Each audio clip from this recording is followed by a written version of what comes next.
with my grandparents in Groves, Texas, who had acreage, and they had dogs, cats, rabbits, chickens, ducks, and a cow, and I think at one time a pig for a while. So, for a little girl, that was just like having my own zoo, I could go there and just have such a great time. But now, you are too much. Yes, I have a pointer. Okay, but I think in thinking back to it, that I was just always interested that way in learning how to grow things, be it plants or animals, and I also think now that I'm growing older that it was a pretty broad scope to choose, because when you go down so many rabbit holes. Even I was redoing this site here. I was redoing my PowerPoint, and I started thinking, okay, well, I'm putting this stuff up, but maybe there's another question concerned with that. And of course, you can go online and find everything. So I kept going down these rabbit holes, and the next thing you know, it's leading to this other thing. It was talking about insects that have certain pheromones that you can use to, keep your plants from being eaten by the female plants or something like that. So, you just go on and on and on. And I thought, maybe I should have studied something a little less broad in scope, like pencils or rocket science, something that, doesn't have quite such a broad scope to it. But how can you resist? And so I started with this,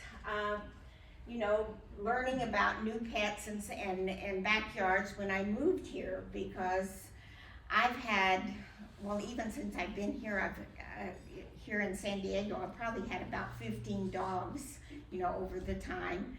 And they teach you a lot, whether you want to learn it or not. But I tried to do something to let people know about the certain necessities. I work with the humane societies a lot, and when they first, during COVID especially, a lot of people adopted pets that had never had pets maybe before, which was a good thing in many ways, but they didn't know a lot about what they should have in their backyard and what they should not have in their backyard. And so, first of all, of course, was a fenced yard, good shelter, food safe from insects, shady spots to lie in, and entertainment, because dogs need entertainment. And this was my Jack Russell that landed on me, and most of my dogs land on me. This dog was wandering the streets, and I picked it up, and I put ads in, on the TV, well, not on TV. I put ads out at the shelters, and nobody ever claimed it, so it was mine. And he needed a little work. In fact, when I took him to the first training place, I said, "How did I wind up with the Jack Russell?" And she said, "It might be your karma." And as you can see, he was really trying to digest the information literally. But it took some work, and he got along a lot better after a while. But these are the questions that I try to help people with, to really get to know how to spy on their pooch and find out what they should put in and what they should take out. Where do they like to sleep? Is he starting to make paths in the yard? What happens when you come home and a neighbor walks by or a car pulls up? Because some of them just lunge toward the fence, and you got to deal with the barking and all that kind of stuff, and the fence. And what happens does he go to a particular area, and is that a dangerous area? Is that where your rose bushes are, or your cactus? So there's a lot to consider. And of course, we'll get to the digging, about that. Because I'm a publisher, I get some of these landed on me when they deliver the publications. So I started using them. And this was a good sunning site for a sunning platform for your dog, because they always like a nice place to sun.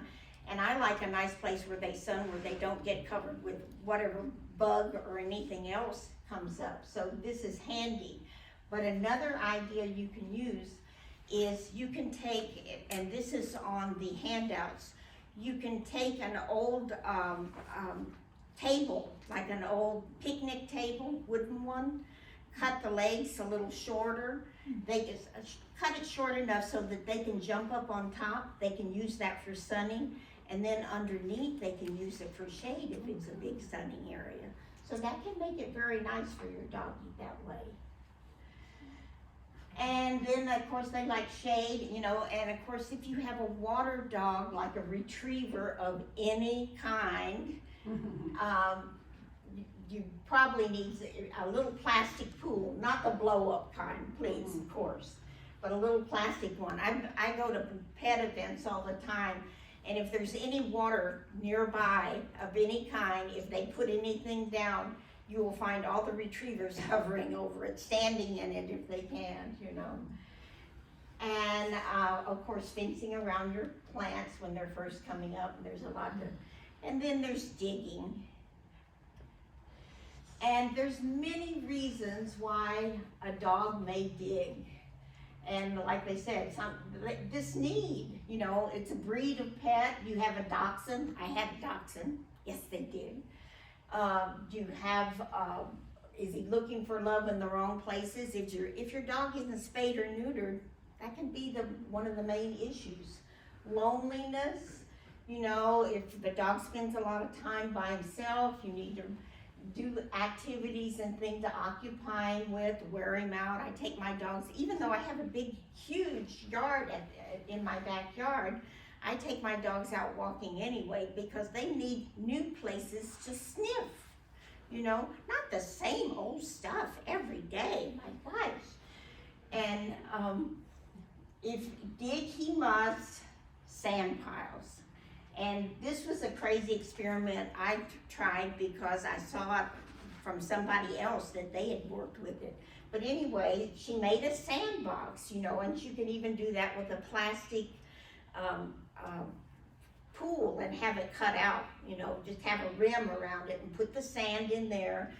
And I spent my time at first, when I'd seen digging someplace, I'd buried treats in the sand, so I'd pull him over there and I'd say, look, treat, dig here. And finally they got the notion, and it really worked much better. Now, there'll still be a problem with some dogs if they see you planting something. Because they think, and you all know, that you're burying a treat there, because why else would you be doing it? Yeah. So, of course, the good idea is not to let them watch you dig in the yard, which is really hard because you want them out there with you, but at the same time, watch yourself. The choo-choo boogie, yeah, if your puppy, remember little puppies, they're teething. I have a dog that will chew on anything. And when I first got her, she was a rescue, little puppy.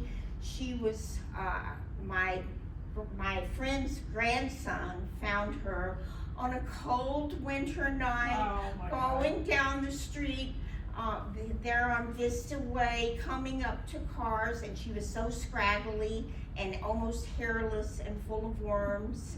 And so he picked her up and took her over to my friend Lynn's house.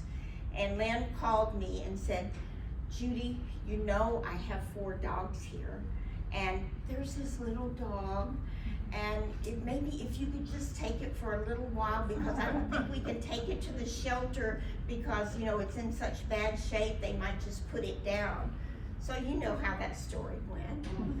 And you know, I did the noble thing. I put, you know, ads on, you know, in the internet and stuff like that, and nobody claimed it. But by 2 weeks, I would have probably, they had to tear it away from me anyway.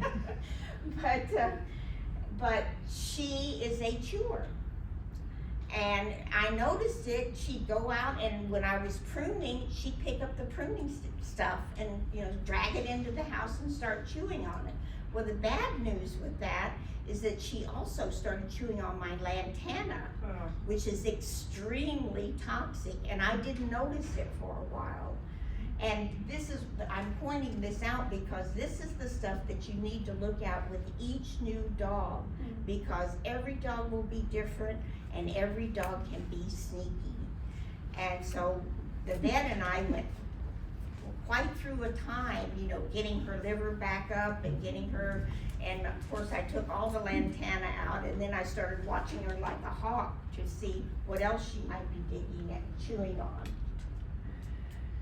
And changes in routine, you know, if the dog had this, you know, went through some, you know, trauma with surgery or something like that, they'll do a lot of things that they won't normally do just because they're anxious, and we know how that is.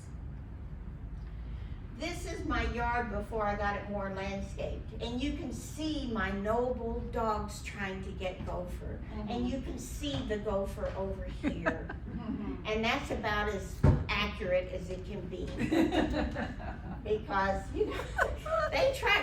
I don't think they ever got a gopher, you know, not once. And does your dog seem, yeah, this is about the greenery and the chewing deterrents and the change in the routine and the dietary deficiencies. A lot of dogs chew on grass, which is a good thing. And there are herbs and different things, which I know Karen will point out, that are quite good for your dog to chew on, and we'll get to a few of those as well.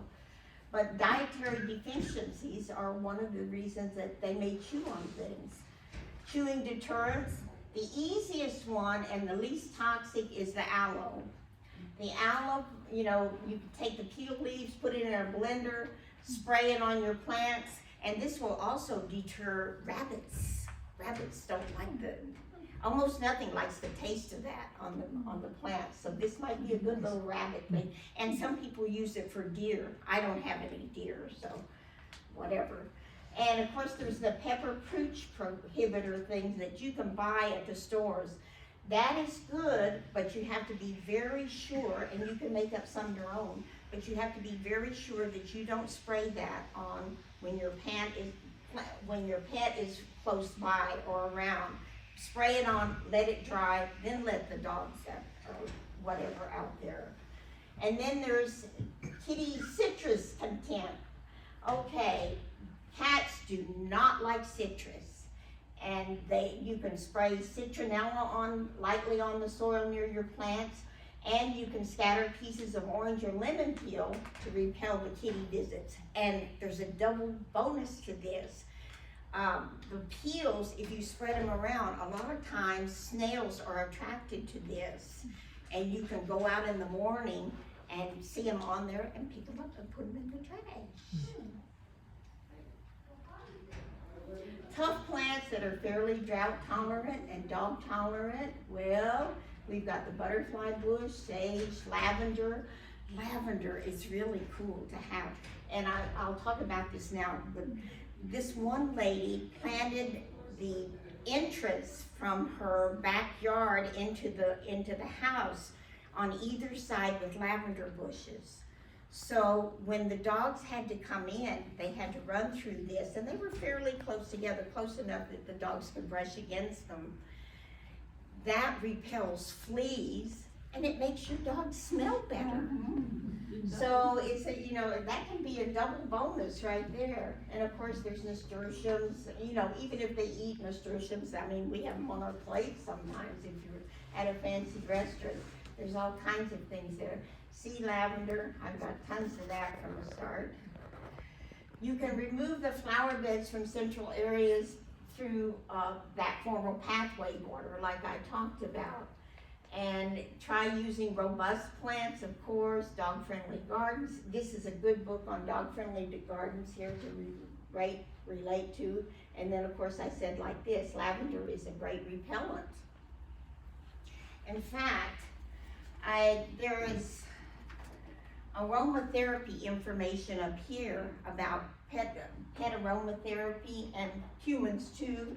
And she even has a lot of lavender sprays and stuff like that for your pets, and different things to deal with when your pet is anxious or has to go to the vet. I take a little bottle of this stuff when my doggy's in the car and spray it on them before we get to the vet's office. Because sometimes, you know, they don't like that. I don't know about yours, but mine are like dragging them in all the way through the door otherwise. And here's some more tough ones. And Queen's Tears, I put that picture up because I have a bunch of those out there if you want to take cuttings of them home. It's non-toxic to pets, and it grows like crazy for a good fill-in. In fact, it can overfill them, of course, like everything else. But it's easy to transplant. Huh? It's easy to transplant, to give to somebody else. Yes. Absolutely. Yeah. Is that why we come to gardening things? So that we can. And some things, you know, if you've got bigger dogs, you know, I used one of those old things to just make a shelves on it and put some plants up there, you know, the ones that I didn't want them to knock over, or my new seedlings, you know, that I wanted to get started and make sure, you know, I'm having an attack of snails now, even though for a long time I didn't have any. But all this rain, I think, has really pulled them out of here. Okay, plants not fit for Fido or Fluffy.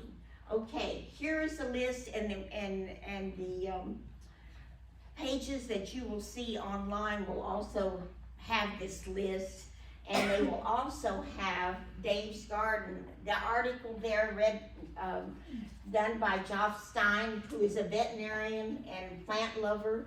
And it's a very good article on, the reason I like it so much is that it tells you how toxic the different plants are.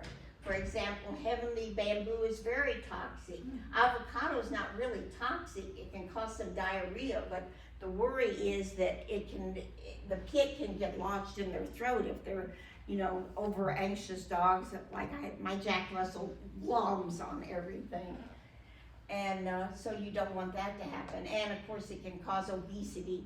My friend had 2 labs and living up in Fallbrook, and she had a lot of avocado trees, and the dogs would eat them, and they just got fat as pigs. She had to take them out of that area most of the time.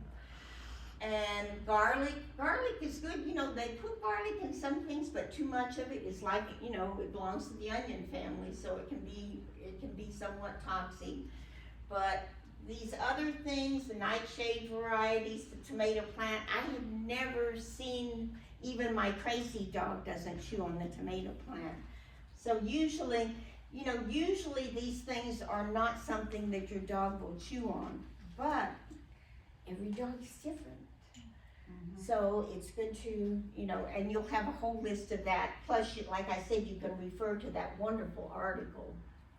Fire stick, bad news. Bad news for us too. Yeah, really bad news.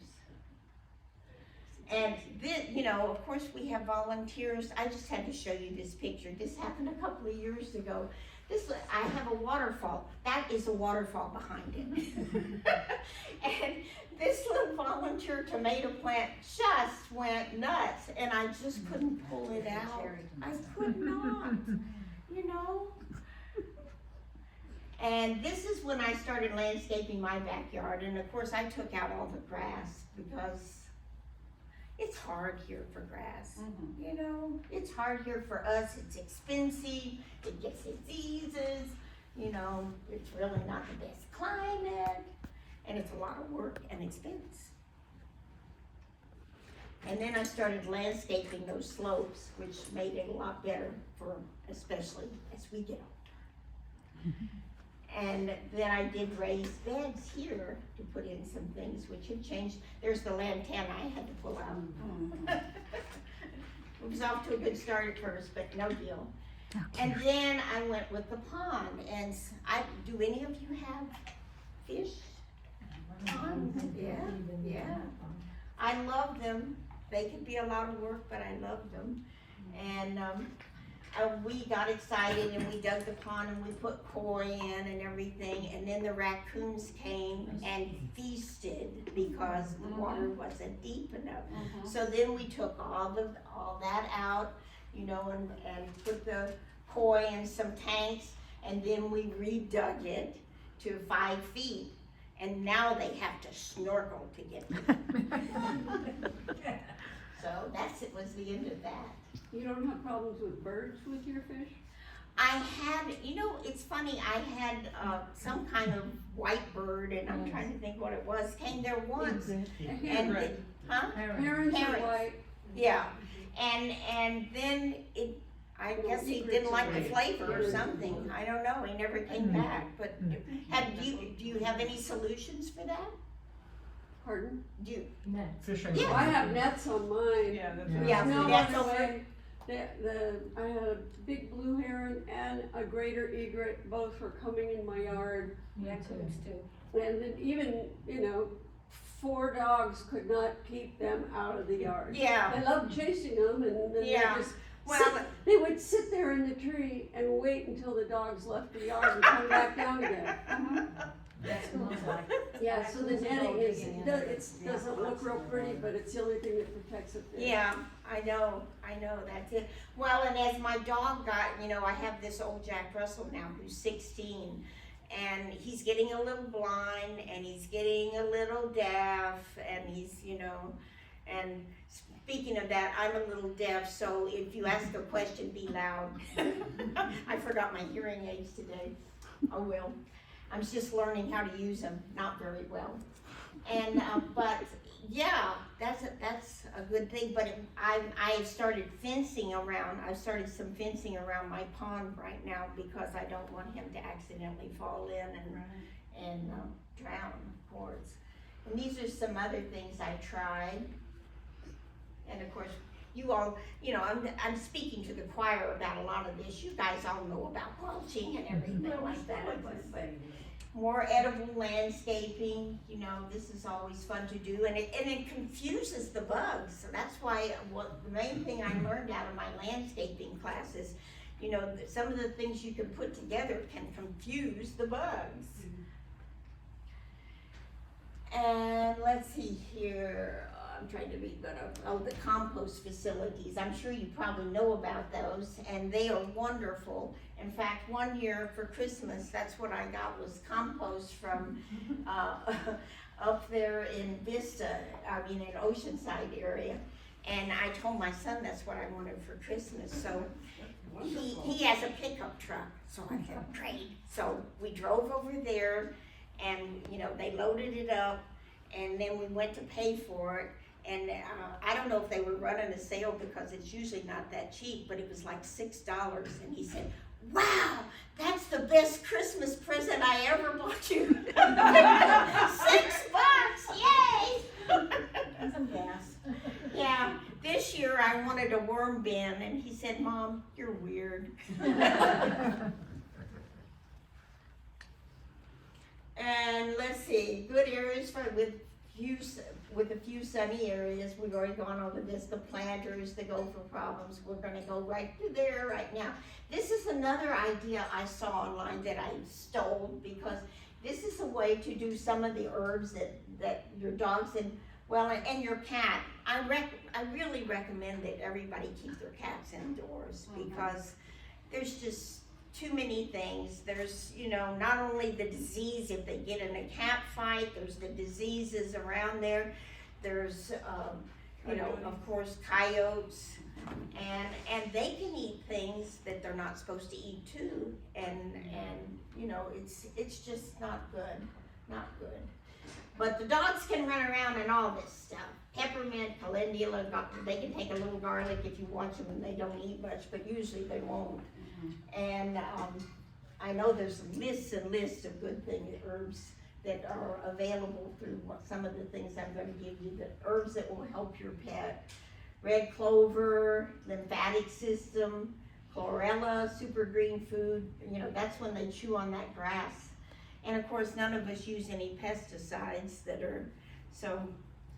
It took me, when I first moved there, it took me about 3 years before everything sort of came back, because the other people, I think, had really used pesticides in my yard a lot. But now it's pretty much gotten in balance, and I don't have generally much trouble. I have lizards, so that helps. And the feral cats that occasionally jump the fence sort of keep the lizards down. So, you know, and it all sort of works together after a while, like it's supposed to.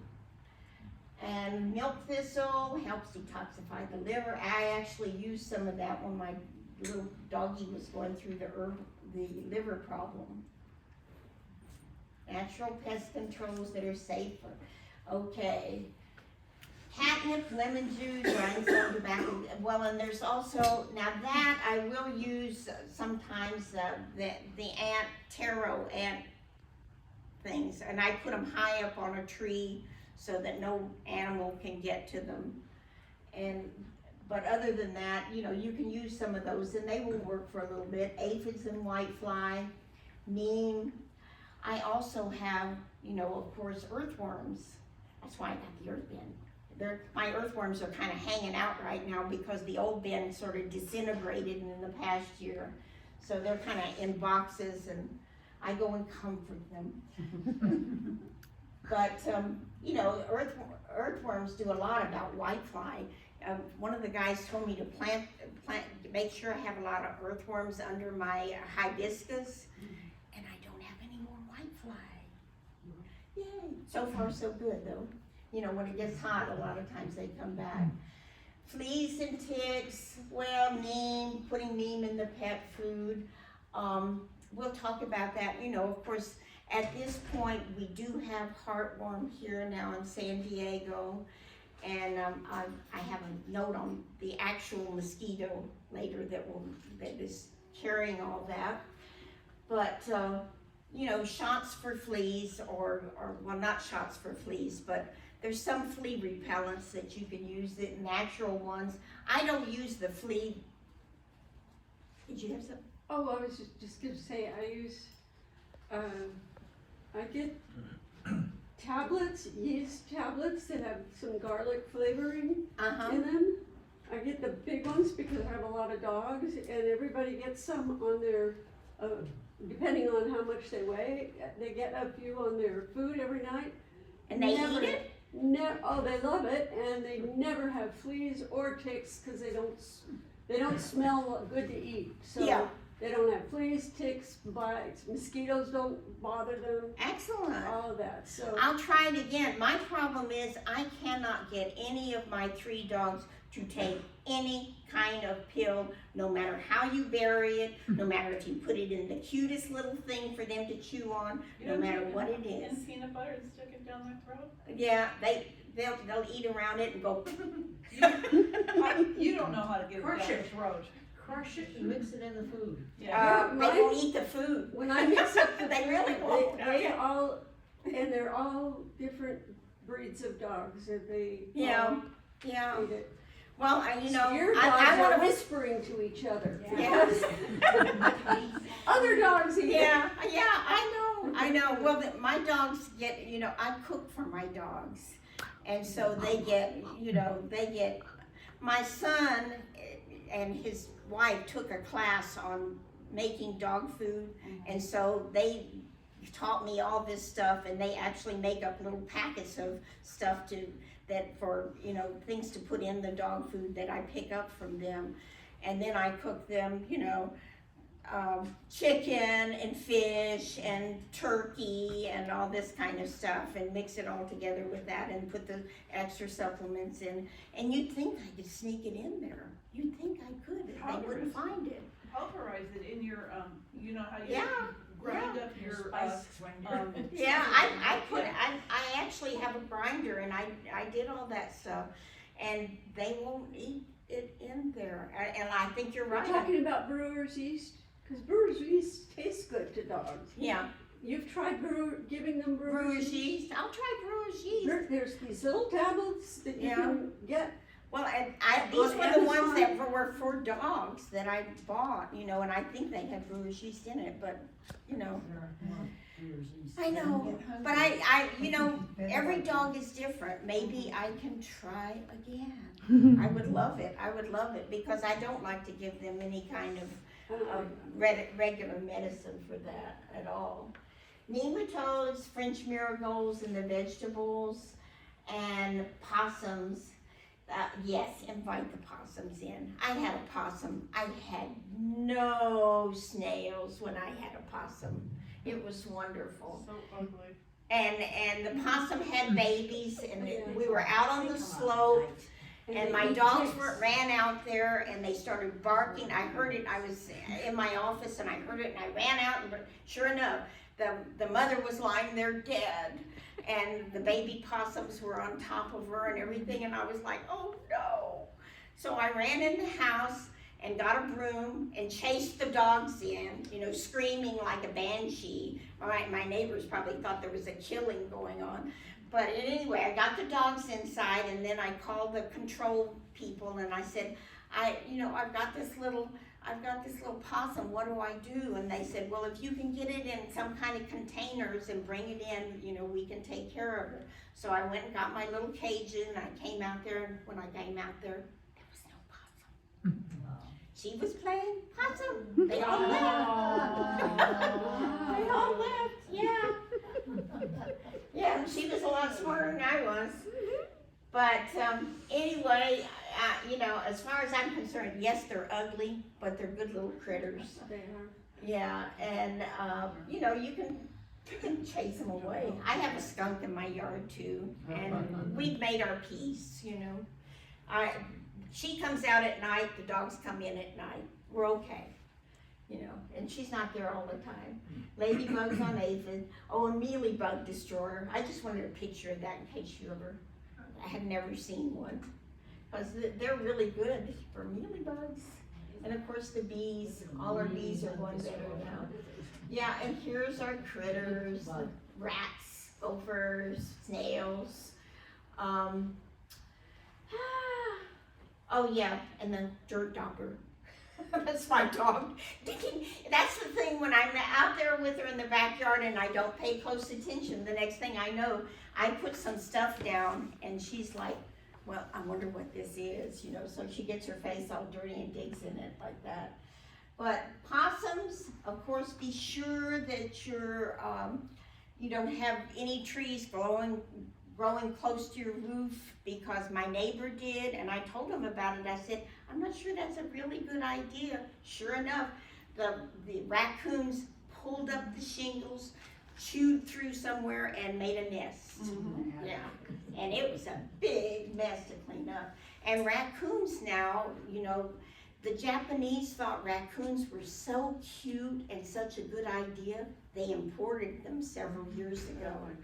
Now they have a whole department that does nothing but try to deal with the raccoon problem they have there, because they adapt to everything. You know, they're smart. They're smart. Judy?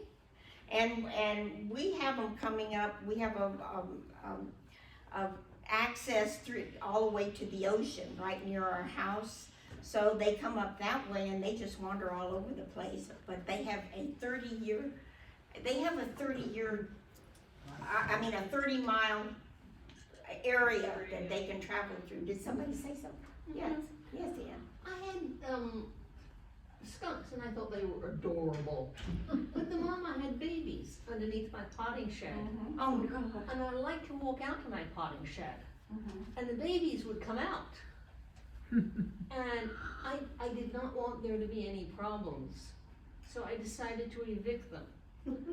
I got hot peppers and put them around the edges of my potting shed. The family moved on. Really? Great idea. Yeah. I will use that. I will use that. Good on a lot of those kind of Yeah. things. Well, and be sure and close your doggy doors too when you go on vacation. One of the guys that I worked with in the publications, you know, he was the guy that relocates animals. Well, these people down in El Cajon went on vacation and they forgot to close the doggy door, and the raccoons came in and nested in their couch. And they had babies in their couch. And they went through their kitchen and they opened cabinets because they're very clever. And when they got home, the place was a shambles. And it took them 2 weeks to get the smell out of the house even after they got rid of all the raccoon things. So, you know, vigilance. And rats, I had rats last year. I had never had rats before, but all of a sudden they appeared in my attic and I had to spend thousands of dollars having them come up, take everything out of the attic, seal everything up in the attic, and I called up there to inspect because I wanted to make darn sure there wasn't a single hole in that attic anywhere after that. Did you have tree branches going over your roof? 'Cause that's No. another way in. No, I think they got in through the garage and they chewed a hole up where I didn't see it, where some storage was. They climbed stucco. Huh? They climbed stucco. Yeah. Oh, yeah, they're If you've got incredible. stucco walls, they'll just. Yeah, climb right up. they're incredible. They're incredible. I am super vigilant right now. Sticky traps. Yeah, yes. Okay, keeping wildlife out of the garden. We could already talked about this a lot. Raccoons, rats, possums, gophers. Like I said, you can try all those other ideas. Does anybody have any new ideas? Chewing gum, I've heard chewing gum, dog droppings in the holes, really. And curses, prayers, voodoo. Best solution is owls. And you know, our neighbor of ours put in an owl box, and you know, you have to install them way up high and everything. And the first year went by and we all kind of snickered, you know, because there was nothing happening. But by the beginning of the second year, they started nesting in there. Within about 3 months, it was like the gophers were like the Mayans. They just disappeared. They just disappeared and they haven't been back. Even though the owls are gone now. Now we have Cooper's hawks, which I guess might help a little bit, but that was great. That was great. Snakes. Well, they say they're highly sensitive to odors and that you can be evicted with, you know, some of these mixes like vinegar and lime mixed with hot pepper, garlic, onions. I don't know. I've never tried that. Fortunately, I don't have snakes where I'm at, but you can try some of that in the perimeter. If you do any of those, put them in a hose that's perforated so that you don't have that mess spread all over your yard. And one thing this the animal relocation guy told me about, when he goes camping, he takes his grandkids.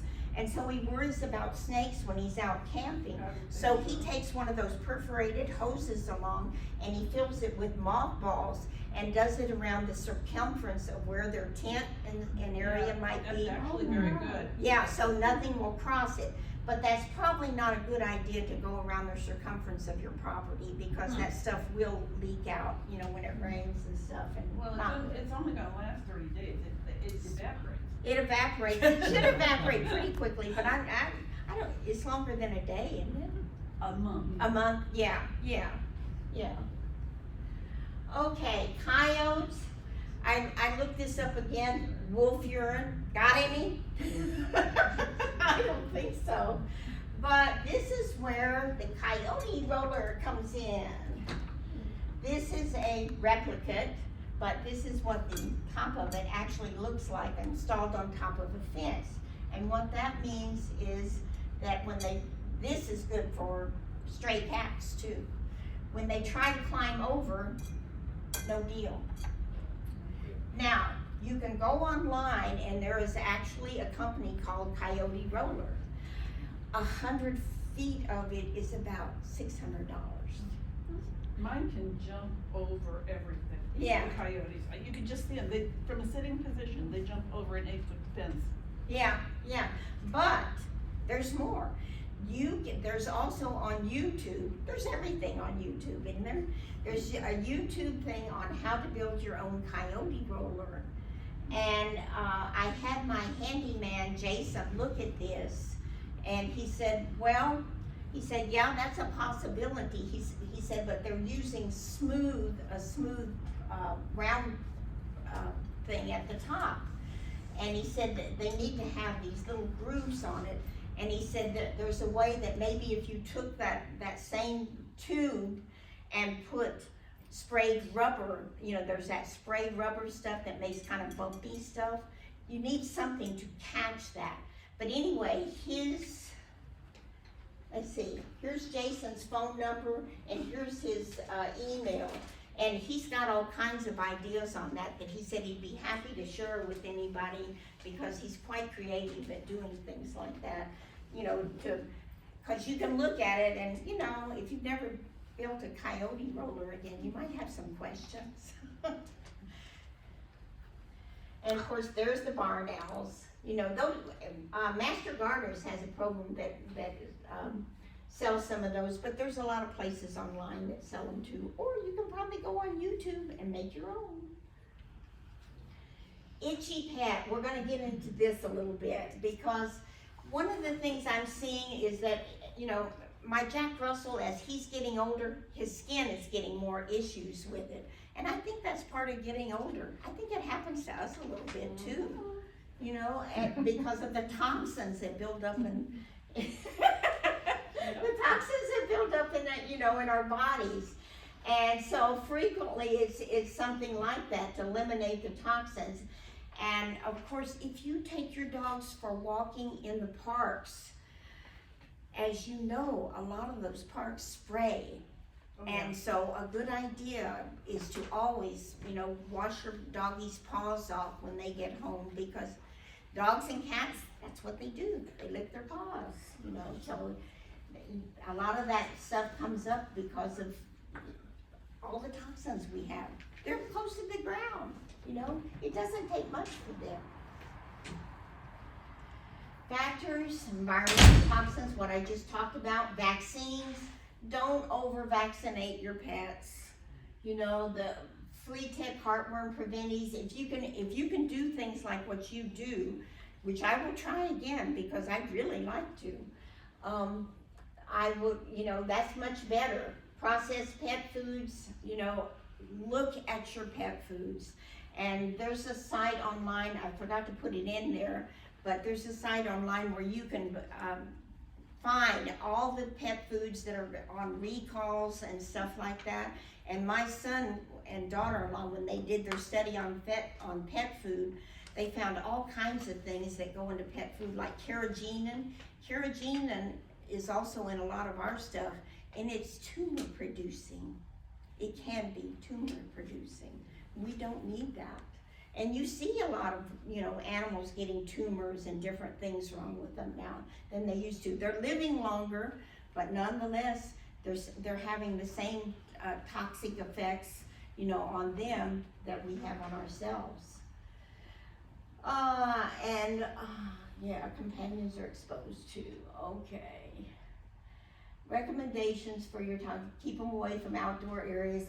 Obviously, I'm really into this. Regular food soaks, yeah. Don't subject your infections. Oh, here is the this is the mosquito, the Aedes notoscriptus, that carries heartworm. It's common since about 2014 in our area. We didn't used to have any problems with heartworm before when I first moved here, but we do now. So it is important to look at that and taking care of your dog.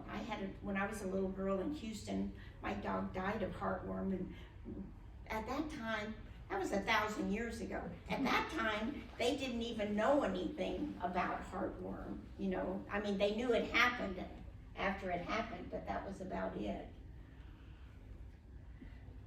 Oh, and another thing I will say, my little speech, you know, I have got all these books over here, and one of the best books is Speaking for Spot. It's written by a veterinarian.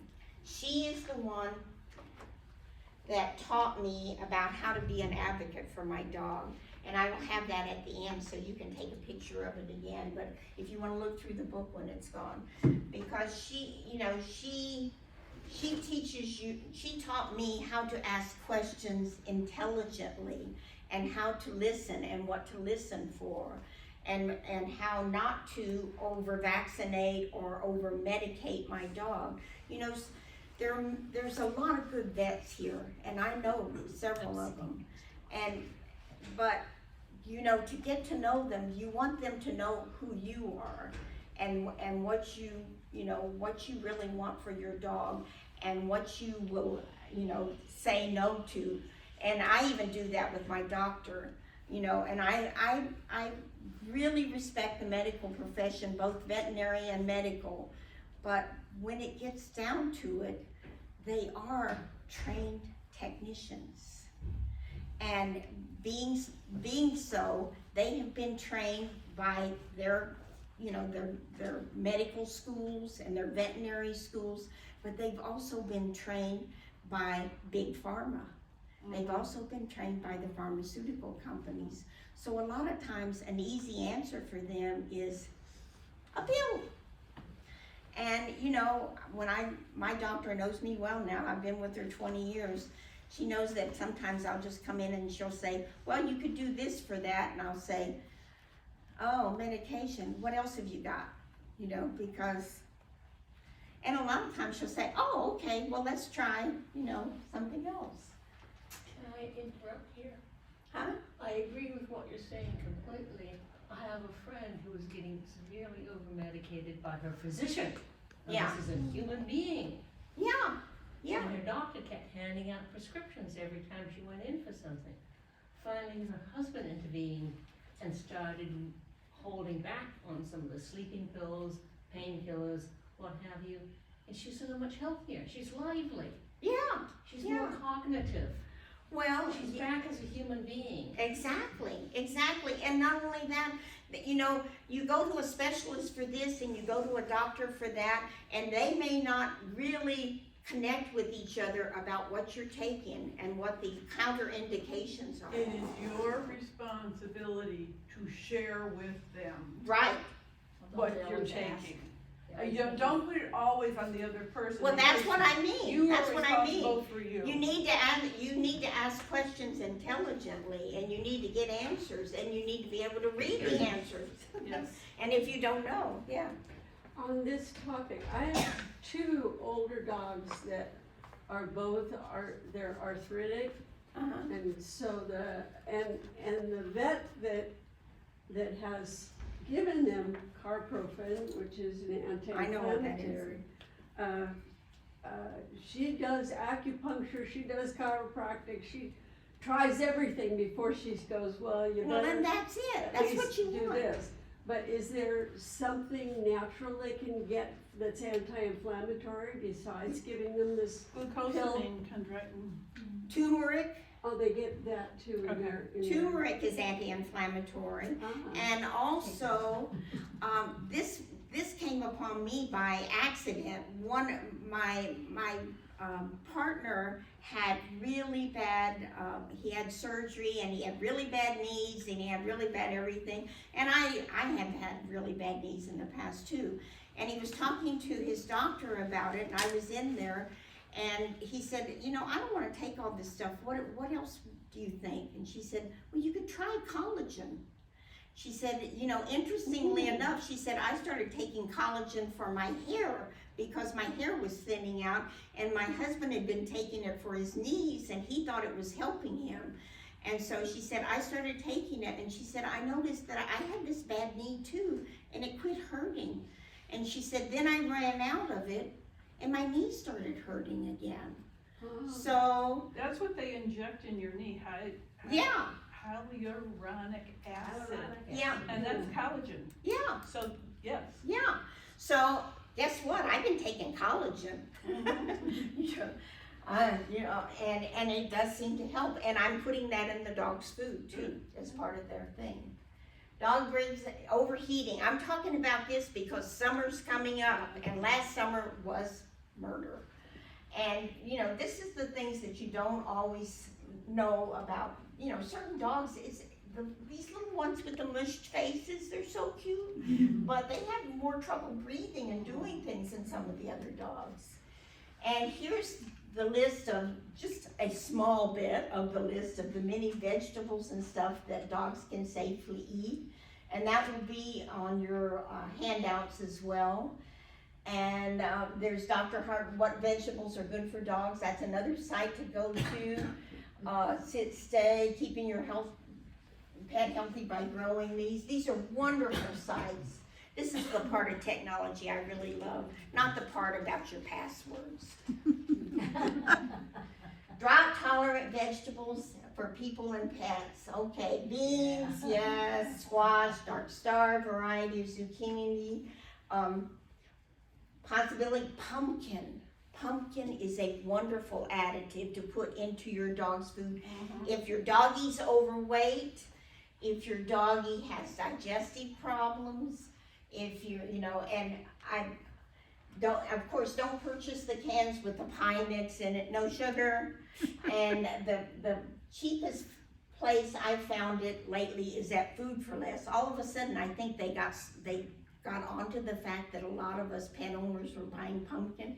Pumpkin has really gone up in price. You just buy pumpkin at the grocery store. Right, you can buy it and do it. You can even microwave it like you do a baked potato, but open it and do it for like 6 minutes and let it cool. Yeah, I should do that year round. When the pumpkin, when Thanksgiving and Halloween, I go to all those old pumpkin places. And sure enough, they're practically giving them away. And I came home with Can we go back to the page before? Freeze it. Thank you. Sure.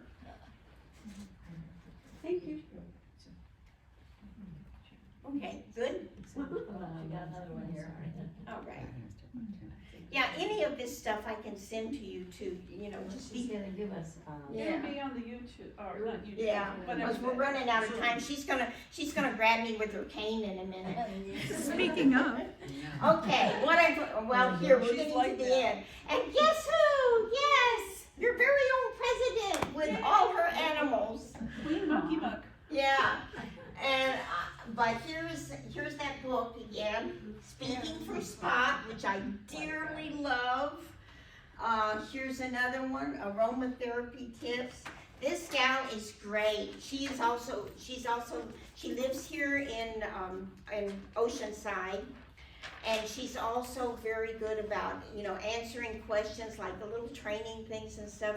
I mean, if you talk to her or email her, she'll be glad to give you some ideas. But she's got all these wonderful aromatherapies, which I use as well on me. Because sometimes I need to calm down, obviously. And then there's the Dog Owner's Handbook. Let's see, okay. Well, yeah, this is it. Let me go to the next one. Oh no! I hope I didn't do something bad. Okay. Yeah, and hit Karen up. She knows. She's got all these animals. She knows everything about that stuff. Dogs and chickens in the backyard. Oh, this is my neighbor. Look at this spiffy chicken house. That is way cool. He just built that, and I said, okay. Can I put you up as a reference, if somebody needs a chicken house, or if you can tell them how to do all this, because that is super cool, I thought too. Tips from holistic veterinarians, okay, that's this book. And this is really good because, they have what you're talking about, holistic ways and different ways to try. If your dog has an issue, your dog or cat or rat or whatever, they have all kinds of things in there. And then, last but not least, my favorite thing right now is teaching my dog to talk. And I know you may think I'm totally crazy, but you won't be the first person. But this is a book that I really love because it explains a lot of things about animal and human communication. And she didn't actually teach her dog to talk. Her dog doesn't make sentences. Her dog doesn't say sit or stay or anything like that. But her dog has learned she's a speech therapist, and so her history, and what she still does, she lives here in San Diego, is teaching children, speech therapy, that need speech therapy, and grown-ups. And they do it now with these little buttons. Yeah, that teach them words, as they come along. And then sooner or later, they can do words like play outside. Outside is another word. And that if the dog wants to do it, he hits and then outside. So I know it sounds crazy, but it's very interesting. And the other thing about this book is it's more than just stuff about that. It is about how people go down their paths. This lady did. She's probably only about 40 or something, so she's still a child, but nonetheless, it's about how we go down our path of our interests to our love, to our things that we really like to do in our life, and there's nothing better, is there? And so I recommend reading this book philosophically, as well as if you're interested in learning more about, I feel like if I'd had this book when my son was a little boy, when he was first learning to talk, I would have understood a lot more, and I would have been better able to, he did fine, but I would have really understood why and what was happening better than I do now, or than I did then. But anyway, that's that. That's on my list of all that stuff, and I think we're almost at the end of this talk. Yes, there's always ways to learn, isn't there? That's why we're here. That's why you're in this horticultural society. Lucky you. And wrapping it up, there's my star. And thank you for your time and so much, really. Thank you. Thank you for sharing all this with me. If there's anything I can do or answer, that's my information there. And I think Karen has it too. So, there you go. Yes. Thank you. Thank you.